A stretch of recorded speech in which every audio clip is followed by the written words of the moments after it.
ሉዓላዊነት ያው ወደ ዓለም አቀፍ ህግ የመጣው ወይም በትኩረት አግኝቶ በዓለም አቀፍ ህግ ደረጃ መታየት የጀመረው በ1648 አካባቢ በዌስት የአውሮፓ ጦርነት ነበረ። ዌስትፊሊያ የሚባል ስምምነት ተደረገ። ከዛ በኋላ ወደ 13-14 ዓመት የፈጀ የአውሮፓ ጦርነት ነበር። ከዛ ጋር ተያይዞ ወደ ዓለም አቀፍ ህግ የመካተት አገሮች የራሳቸው ኢንዲፔንደንት እንደሆኑ ማለት እያንዳንዱ ሀገር በራሱ ብቁ እንደሆነ ከቴሪቶሪያል ወይም ከድንበር ከአገራዊ ግዛት ጋር በተያያዘ እና የፖለቲካ ስልጣንን በመወሰን አንፃር ከዛ ጋር ተያይዞ ነው እንግዲህ ሉዓላዊነት ወደ ኋላ አልመለስም። ወደ ኋላ ከተመለሱ በጣም ኮንሰፕቱን ለማብራራት ብዙ ጊዜ ስለሚፈጅ ከዚህ ተነስቼ ወደዚህ በመጣ ነው የሚሻለው እንዴት እያደገ እንደመጣ ለማሳየት ማለት ነው።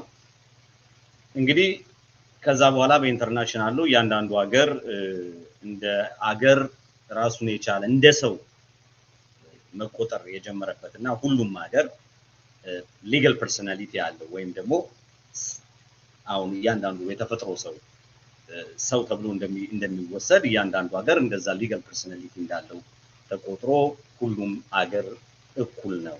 እያንዳንዱ ሀገር ከህዝብ ቁጥር ከመጠን ጋር ሳይያያዝ ሁሉም ሀገር በህግ ፊት እኩል ነው የሚል አስተሳሰብ እያደገ መጣ። ያ እንግዲህ ማለት ለምሳሌ ቫቲካን በጣም ትንሽ ሀገር ልትሆን ትችላለች። ቻይና ወይም ደግሞ ኢንዲያንስ በጣም በርካታ የህዝብ ቁጥር ሊኖረው ይችላል። በኢንተርናሽናል ሎ ወይም ደግሞ በዓለም አቀፍ ህግ ሲታይ ሁለቱ ሀገሮች እኩል ስታተስ እና እኩል ዋጋ ይኖራቸዋል ማለት ነው። እንደዛ ነው የሚቆጠረው። ይሄ እንግዲህ ከፖለቲካ ፓወር ከኢኮኖሚ ጋር የተያያዘ ነገር አይደለም። በህግ ፊት እኩልነትን የሚመለከት ነው። ሁሉም ሀገሮች በህግ ፊት እኩል ናቸው የሚለው አስተሳሰብ በዓለም አቀፍ ህግ እየዳበረ ከመጣ በኋላ ምንድነው እንግዲህ ሉዓላዊነት የሚገለጽበት ከዓለም አቀፍ ህግ አንፃር ሉዓላዊነት በምን ይገለጻል፣ እንዴት ይበየናል የሚለውን ስንመለከት እያንዳንዱ ሀገር በራሱ ውስጥ ጉዳይ ሌላ ሀገር ጣልቃ አይገባበትም ማለት የፖለቲካ ጉዳዮቹን የፖለቲካ ርዕዮተ ዓለሙን የኢኮኖሚ ምርጫውን ሶሻሊዝም ነው፣ ካፒታሊዝም ነው፣ ሶሻል ዲሞክራት ነው፣ እነዚህን የመሳሰሉ ነገሮች በራሱ በዛው ሀገር መንግስት የሚወሰኑ ይሆናል። ሌላ ኤክስተርናል የሆነ ወይም ደግሞ ውጫዊ ኃይል ገብቶ በዛ ሀገር ጉዳይ ሊወስን አይችልም። ስለዚህ አንድ መንግስት በሀገሩ ጉዳይ የመጨረሻ ስልጣን ይኖረዋል የሚል አስተሳሰብ ነው እንግዲህ ቆየት ባለው ወይም ደግሞ ትራዲሽናል በሚባለው የሉዓላዊነት ኮንሰፕት ወይም ንድፈ ሐሳብ ሲራመድ የነበረው። ከዚህ አንፃር እንግዲህ መንግስታት በሀገራቸው ውስጥ ህግን የማውጣት ህግን የማስፈጸም እና ውሳኔዎችን ነፃነት አላቸው ማለት ነው። ይሄን ካልኩ በኋላ እንግዲህ ምንድነው የሆነ የመጣው ነገሮች ከጊዜ ወደ ጊዜ እየተለወጡ ከሁለተኛው ዓለም ጦርነት በኋላ በተለይም ከ1945 በኋላ የተባበሩት መንግስታት ቻርተር ወጥቷል። ያ ቻርተር በተለይ ደግሞ በአንቀጽ 2 ላይ በግልጽ እያንዳንዱ ሀገር ምን መብት እንዳለው አንዱ ሀገር በሌላው ሀገር ጉዳይ ጣልቃ መግባት እንደማይችል በህግ ደረጃ ኮንቬንሽን ሆኖ ወጥቶ ሁሉም ሀገር ያንን ወደ በዓለም እንግዲህ እስካሁን 193 ሀገር አካባቢ አሉ። 95 ሁለት ሀገሮች ገና እንደ ሀገር አይቆጠሩም፣ ግን 93 ብለን ልንወስዳቸው እንችላለን።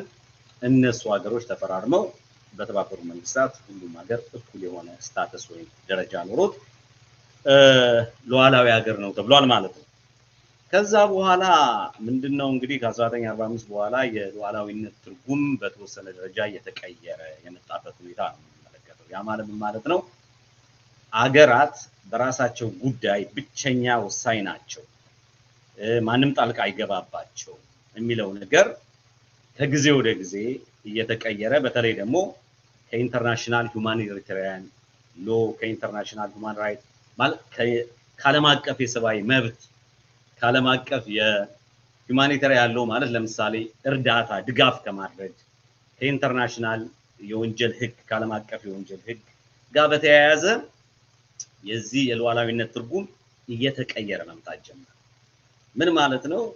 ሉዓላዊነት አብሶሊት ወይም ደግሞ ፍጹም መሆኑ ይቀርና መንግስታት ሉዓላዊ ናቸው። ነገር ግን ይህን ሉዓላዊነት እንደ ፕሪቪሌጅ እንደ መብት ብቻ ሳይሆን ከግዴታ ጋር አብሮ መያያዝ አለበት። ግዴታ ሊጣልባቸው ይገባል። መብት ብቻ ሳይሆን ግዴታ አብሮ መምጣት አለበት የሚል ነገር ኢቮልቭ ማድረግ ጀመረ ማለት ነው። ከዛ ጋር በተያያዘ እንግዲህ መንግስታት ተጠያቂነት እየመጣባቸው መጣ ማለት ነው። ቢኮዝ ማንም መንግስት እኔ ለዚህ ሀገር ሉዓላዊ መንግስት ነኝ ብሎ በሰብአዊ መብት ላይ ወንጀል ሊፈጽም አይችልም። በጦርነት ጊዜ ለሰዎች ሊደርሱ የሚገቡ እርዳታዎችን ሊያግድ አይችልም። ሁማኒታሪያን ሎ ምንድነው ማለት ነው። ዋር ክራይምስ ወይም ደግሞ የጦር ወንጀሎችን ሊፈጽም አይገባም። ይሄን የሚያደርግ ከሆነ ሉዓላዊነቱ ይገደባል፣ አብሶሉት አይሆንም ወደሚል እያደገ መጣ ማለት ነው። በተለይም ደግሞ ይሄ ነገር ያው እንደምታውቁት ከሩዋንዳ የዘር ጭፍጨፋ በኋላ ነገሮች እየተቀየሩ ነው የመጡት። በተለይ የቀድሞ የተባበሩት መንግስታት ጸሐፊ የነበሩት ኮፊ አናን ይሄን ጉዳይ ሲሪየስሊ በማንሳት ሀገራት ሉዓላዊ ናቸው፣ ስለዚህ አብሶሉት ፓወር አላቸው የሚለው በቂ አይደለም፣ ወንጀል ፈጽመው ሲገኙ ሊጠየቁ ይገባል የሚለው ነገር ሞር አቴንሽን እያገኘ መጣ ማለት ነው። ስለዚህ ቀደም ባለው አስተሳሰብ ሉዓላዊነት ሀገራት ከሀገራት ጋር በሚኖራቸው ግንኙነት ላይ የሚወሰን ነበር። አንድ ሀገር ከሌላው ሀገር ጋር በሚኖረው ግንኙነት ላይ ነበር። አሁን ግን ዓለም አቀፍ ህግ ወዴት አመጣው ማለት ነው? አንድ ሀገር ከራሱ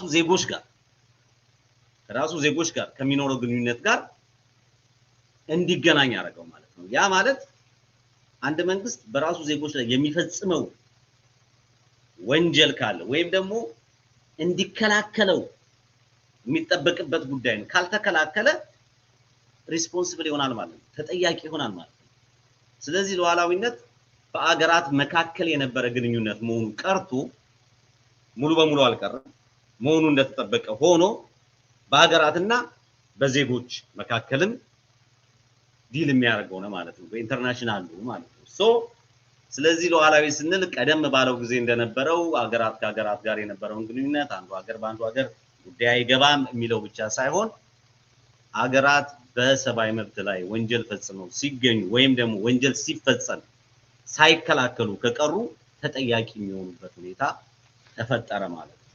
ስለዚህ ሉዓላዊነትን ስንመለከተው በተለመደው ሁኔታ እኔ ሉዓላዊ ነኝና ማንም ጣልቃ አይገባብኝም፣ ማንም ሊጠይቀኝ አይችልም በሚል አስተሳሰብ ሳይሆን የምንመለከተው ዛሬ እያንዳንዱ ሀገር ውስጥ የምትፈጸም በተለይ ደግሞ መንግስታት የሚፈጽሙት ወንጀል ተጠያቂነት የሚያስከትል ይሆናል ማለት ነው። ስለዚህ አሁን ይሄንን ጉዳይ ከረንትሊ ኢትዮጵያ ውስጥ ካለው ነገር ጋር በትንሹ አገናኝተን ስንመለከተው የኢትዮጵያ መንግስት በዓለም አቀፍ ህግ ላይ በግልጽ የተቀመጡትን ድንጋጌዎች ያከብራሉ፣ እያከበረ ነው፣ እያስከበረ የሚለውን ነገር አያይዞ ማየት አስፈላጊ ስለሚሆን ስለዚህ ቅድም ካነሳሁት ከዓለም አቀፍ የሰብአዊ መብት ህግ፣ ከዓለም አቀፍ የሁማኒታሪያን ሎ፣ ከዓለም አቀፍ የጂኖሳይድ ዋር ክራይም እና ኤትኒክ ክሊንሲንግ ተብለው ከተቀመጡት ጉዳዮች አንፃር ስንመለከተው ይሄንን ፈጽሞ የተገኘ ወይም እንዲፈጸም ያደረገ መንግስት ሉዓላዊ ስለሆነ ብቻ ከተጠያቂነት የሚድንበት ሁኔታ የለም። ስለዚህ ዜጎችን የመጠበቅ ዜጎች ላይ ወንጀል ያለመፈጸም ከዚህ ጋር ተያይዞ አሁን ካልኩት ጋር ከሰብአዊ መብት ጋር ተያይዞ ከኤትኒክ ክሊንሲንግ ጋር ተያይዞ የተፈጸሙ ወንጀሎች ካሉ መንግስት ተጠያቂ ይሆናል። ስለዚህ አሁን ባለው ተጨባጭ ሁኔታ ወይም በዘመናዊ የዓለም አቀፍ ህግ ሉዓላዊነት የሚለው ነገር ከመንግስታት አብሶሉት ፓወር ጋር ብቻ ሳይሆን ለዜጎቻቸው ከሚሰጡት ጥበቃ ዜጎቻቸው ላይ መፈጸም ከሌለባቸው ወንጀል ጋር በቀጥታ የተያያዘ የሉዓላዊነት ትርጉም ከዚህ ጋር በተያያዘ ተቀይሯል ማለት ነው እና ስለ ሉዓላዊነት ስናነሳ መንግስታት ኃላፊነት እንዳለባቸው ወንጀል መፈጸም እንደማይችሉ ዜጎቻቸው ላይ ወንጀል ሲፈጸም ዝም ብለው መመልከት እንደሌለባቸው ግምት ውስጥ መግባት ይኖርበታል በኢንተርናሽናል ህግ ተጠያቂነትን ያስከትላል ማለት ነው ስለዚህ ትራዲሽናል ከነበረው የሉዓላዊነት ትርጉም ወጥተን ኮንቴምፖራሪ ወይም ደግሞ ዘመናዊ ወደሆነው የሉዓላዊነት ትርጉም ገብተናል የኢትዮጵያ መንግስት ከዚህ አንፃር መመዘን ማየት ተገቢ ይሆናል እያንዳንዱን ኢቨንት ያነሳው ለምሳሌ በዚህ ስታንዳርድ መሰረት ልመዝነው ብለ ኢትዮጵያ መንግስት ጊዜ አይበቃንም እንጂ ቀደም ወንጀሎች አንፃር ተጠያቂ ነው ያልፈጸመው ክራይም ስለዚህ የወጡም ሪፖርቶች አሉ ያው እንደምታውቁት የተለያዩ ኢንተርናሽናል ኦርጋናይዜሽንስ የኢትዮጵያ መንግስት ከዋር ክራይም ጋር በተያያዘ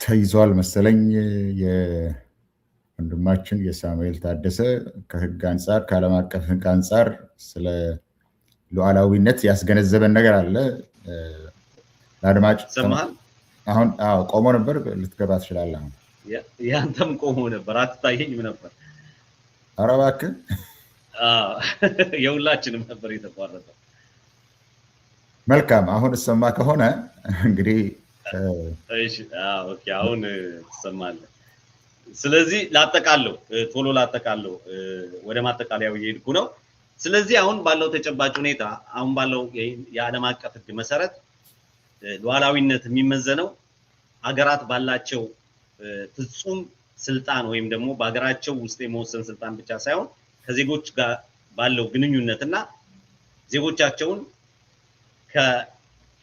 ከሁማን ራይት ጥሰት ቀደም ካልኳቸው ወንጀሎች ከመከላከል ጋር የተያያዘና እነሱም ካለመፈጸም ጋር የተያያዘ ነው ማለት ስለዚህ በዚህ አንፃር ሲታይ አሁን ያለው የኢትዮጵያ መንግስት እንዴት ይመዘናል የሚለውን ማየት አስፈላጊ ይሆናል እኔ እዚህ ላይ ላቁም ወደሚቀጥለው ተናጋሪ